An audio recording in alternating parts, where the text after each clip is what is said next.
छोटा सा clip release कर रहा हूँ और क्लिप रिलीज करने की वजह सिर्फ एक चीज़ है कि एक तो सबसे पहले मैं किसी को तकलीफ नहीं देना चाहता हूँ। दूसरी बात यह है कि अगर आप हमारी बात को सुन रहे हैं तो मुझे लग रहा है कि आप बदल जाएंगे।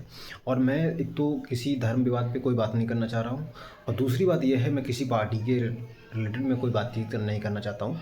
आप किसी पार्टी के हैं, आपको ये वीडियो सुनना चाहिए। आप कांग्रेस को वोट दें कोई बात नहीं, आप बीजेपी को वोट दें कोई बात नहीं, आप समाजवादी पार्टी दें कोई बात नहीं।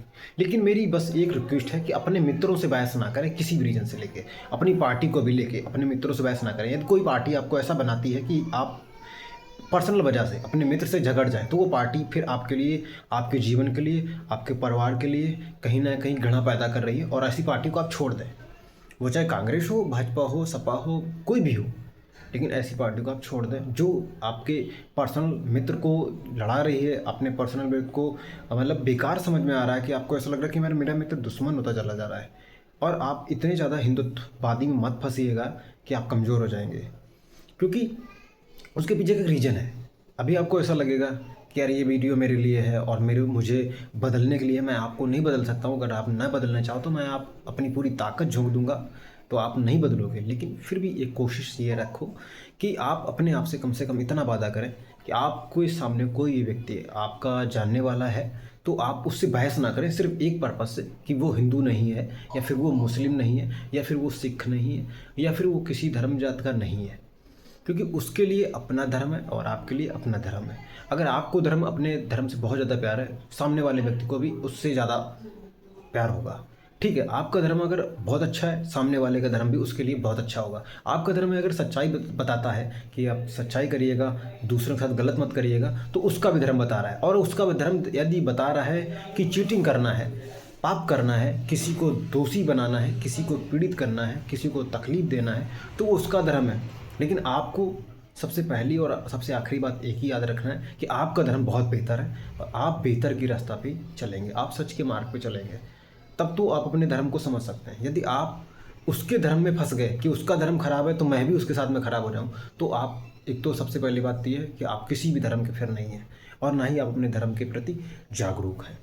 क्योंकि दूसरे का धर्म खराब हो सकता है, लेकिन तुम्हारा धर्म अगर सही है, मान लेते हैं कि आप बहुत अच्छे व्यक्ति हैं और सामने वाला बहुत गंदा व्यक्ति है, तो क्या करोगे आप?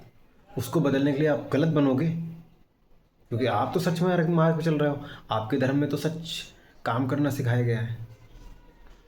सब चीज़ें बदलनी पड़ेंगी ना आपको, नहीं बदलनी पड़ेंगी। अच्छा, इन चीज़ों का मैं एक और हिंट्स दे देता हूँ, आपके जीवन में बहुत ज़्यादा उपयोगी रहेगा। और मुझे लगता है कि अगर आज आपने सुन लिया तो मुझे लगता है जीवन में आपको बदलना नहीं पड़ेगा, बिल्कुल भी किसी भी रीजन से नहीं बदलना पड़ेगा आपको, और आप किसी भी चीज़ को जीत लेंगे।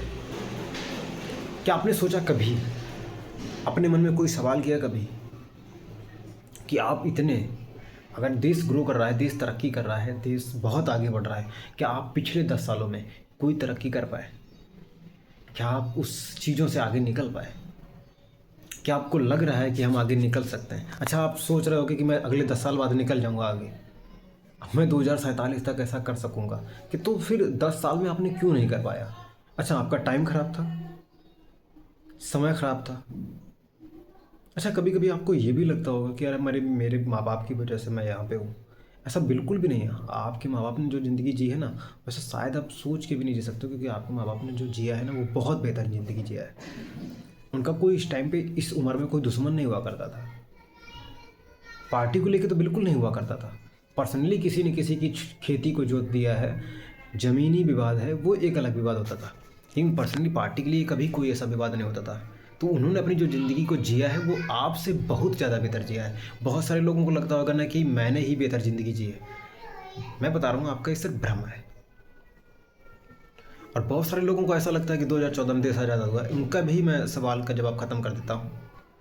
क्या 2014 में कोई भी ऐसा व्यक्ति जिसने शहीद होके अपने देश को आज़ाद कराया हो, ऐसा हुआ?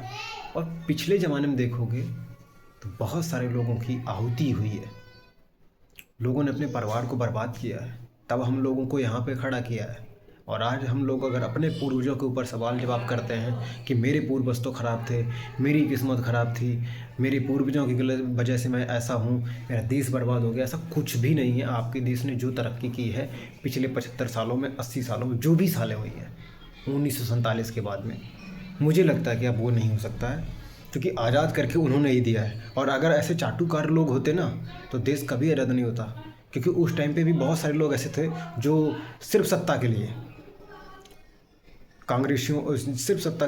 कांग्रेसियों को फंसाना चाहते थे और अंग्रेज़ों का साथ साथ दे रहे थे।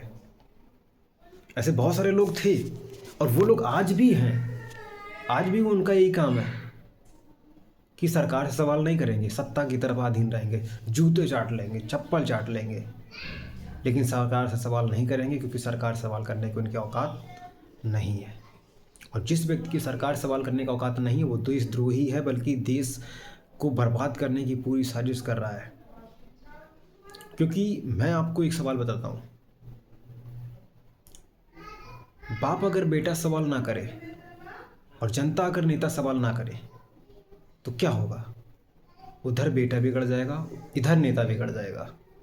ये बिल्कुल सटीक बात मैं बोल रहा हूँ, अपने एक्सपीरियंस से बोल रहा हूँ, अपने अनुभव से बोल रहा हूँ, और बहुत सारे लोगों की ज़िंदगी को मैंने बदला भी है, बहुत सारे लोग हमसे मिले भी हैं।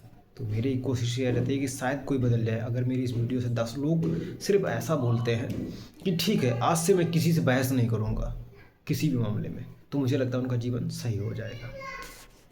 अगर उनको लगता है कि नहीं, मेरे लड़ने से ही ज़िंदगी बदल जाएगी, तो ठीक है, लड़ो, आप ख़त्म हो जाओगे कुछ दिन के बाद में। आपको ऐसा लगता है कि ना मुसलमान आगे निकल रहा है और मुसलमानों से ही मेरा पर्सनल विवाद है, तो आपकी ज़िंदगी ख़त्म हो रही है, क्योंकि मुसलमान ना चमड़े की दुकान खोल लेगा, मोची की दुकान खोल लेगा, कटिंग की दुकान खोल लेगा, कपड़े की दुकान खोल लेगा, हर चीज़ काम करने के लिए तैयार है।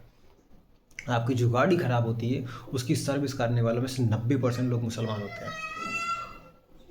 तो वो तो जीवन अपना चला लेगा, लेकिन तुम, जिस दिन तुम्हारी सरकार बर्बाद हुई, जिस दिन तुम्हारी सरकार हटी, तुम किसी भी लायक नहीं रहोगे। तो इसीलिए मैं कहता हूँ, सिर्फ पढ़ो और मेहनत करो, तरक्की करो, अपने माँ बाप से सवाल मत करो, बल्कि सवाल करो तो इस सरकार से सवाल करो, सरकार सवाल करो तो इस सत्ता से सवाल करो। ठीक है, अगर आप नहीं कर सकते हो तो कोई बात नहीं।